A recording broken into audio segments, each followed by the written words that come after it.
अगर आपको याद है दीदी का अपमान करने की दीदी ओ दीदी ओ दीदी ओ दीदी हमारे मित्र और माननीय प्रधानमंत्री नरेंद्र मोदी जी खुद ही कर रहे थे। इतना मजाक उड़ाने की कोशिश की दीदी ओ दीदी ओ दीदी करके, और बगैर बात के, बगैर कोई इश्यूज के, बगैर किसी विषय की गहराई के इतना बोलते गए।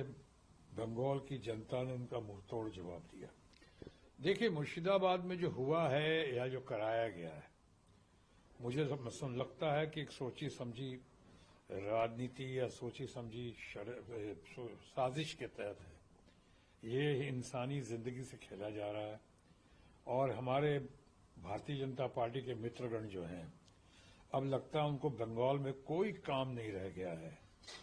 एक ही मुद्दा है उनके लिए, किसी तरह से दीदी को, खासकर ममता जी को, जो आज देश के अंदर सबसे ज्यादा लोकप्रिय तो हैं ही, कद्दावर हैं, सबसे प्रोमिनेंट हैं, सबसे इम्पोर्टेंट लीडर हैं ममता बनर्जी, लेकिन साथ ही साथ ये भी महसूस करते हैं लोग कि देश में अभी एक ही महिला मुख्यमंत्री है और उसके साथ साथ महिला मुख्यमंत्री का जो करिश्मा देखा है उन्होंने कि आज तक भारतीय जनता पार्टी कुछ भी कर ले उसके बावजूद अपनी जगह नहीं बना पाई है।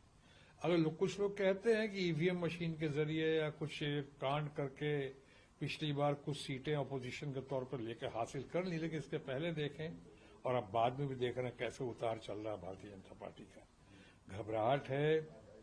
ये पहले शुरुआत की इन्होंने, अगर आपको याद है, दीदी का अपमान करने की दीदी ओ दीदी ओ दीदी ओ दीदी हमारे मित्र और माननीय प्रधानमंत्री नरेंद्र मोदी जी खुद ही कर रहे थे। बड़े ताज्जुब की बात थी कि इतने बड़े गरिमा वाले पद पे रह के हमारे मुख्यमंत्री प्रधानमंत्री जी इस तरह की बातें करते हैं कि इतना मखौल, इतना मजाक उड़ाने की कोशिश की दीदी ओ दीदी ओ दीदी करके, और बगैर बात के, बगैर कोई इश्यूज के, बगैर किसी विषय की गहराई के इतना बोलते गए। बंगाल की जनता ने उनका मुंहतोड़ जवाब दिया और जो कह रहे थे कि हम स्वीप करेंगे, और उनके लोग ये कह रहे थे, हमारे चाणक्य जो हैं, तथाकथित चाणक्य हमारे मित्र अमित शाह, वो कहते थे 2/3 मेजोरिटी लेके आएंगे और इस बार 200 से ज्यादा सीटें बंगाल में लेके आएंगे। वो दीदी और दीदी ये तमाम मखौल के बाद 200 तो आई, लेकिन वो ममता बनर्जी जी की आई, उनके पाले में गई, उनसे ज्यादा, बहुत ज्यादा सीटें 200 से, और इनके परखच्चे उड़ गए। उसके बाद आप याद करें,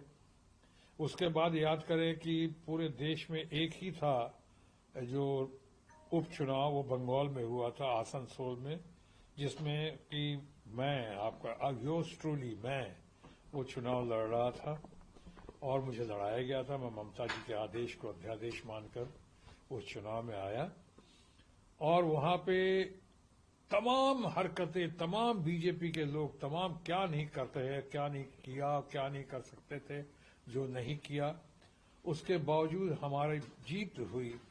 वो ममता जी के नेतृत्व में 2/3 मतों से ज्यादा, यानी एक नया रिकॉर्ड कायम करते हुए उपचुनाव में हम जीते वहां पे, और बहुत अच्छी तरह जीते। रिकॉर्ड आप तमाम लोगों को पता है। उसके बाद फिर जब चुनाव आया तो संदेश खाली का मुद्दा उठाया।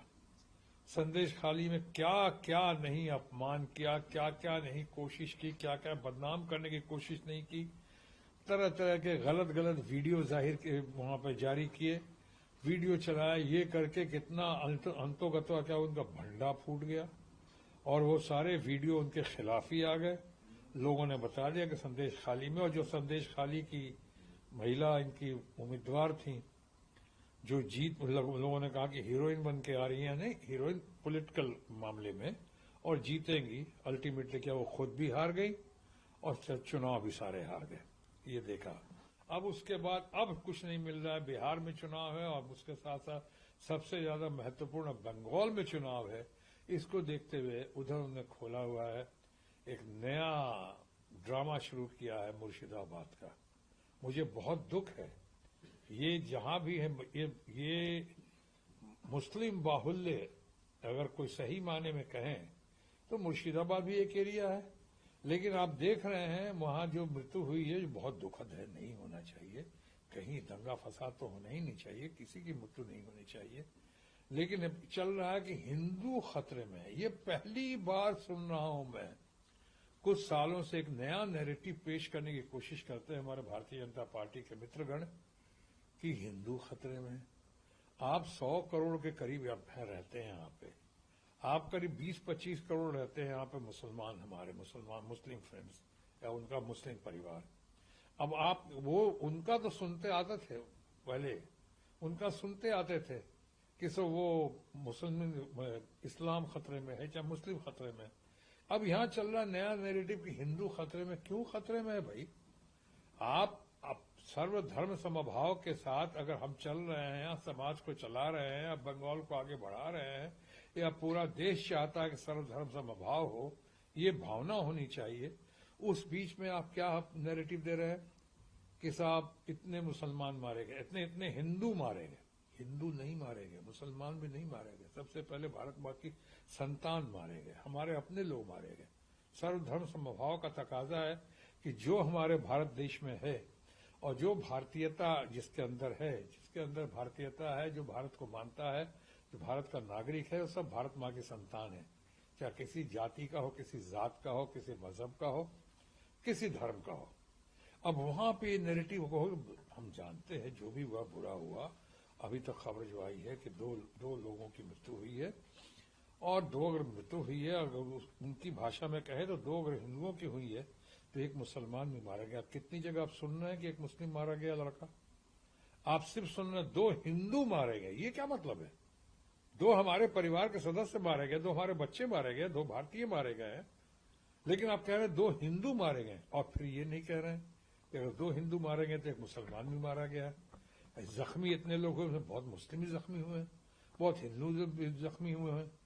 और उसके बाद आप जब जो लोग पकड़े जाते हैं उसमें से ये भी सच है, इसको दबाया जा रहा है क्योंकि हम साफ हिंदी भाषा, वहां लोग बंगाली भाषा वाले ज्यादा है रहते हैं, और जो लोग पकड़े गए वो बहुत साफ भाषा में, उनको बंगाली भी नहीं आती, और वो लोग पकड़े गए। तो क्या इसके पहले साजिश नहीं? तो क्या कहूं कि ये जो है कहीं बाहर से लाया गया लोगों को, या बाहर से बुलाया गया लोगों को, या बाहर से आए हैं लोग, ये इस जघन्य कांड में शामिल होने, उनको शामिल कराया गया है। ये बहुत दुखदायक है, बहुत चिंताजनक है।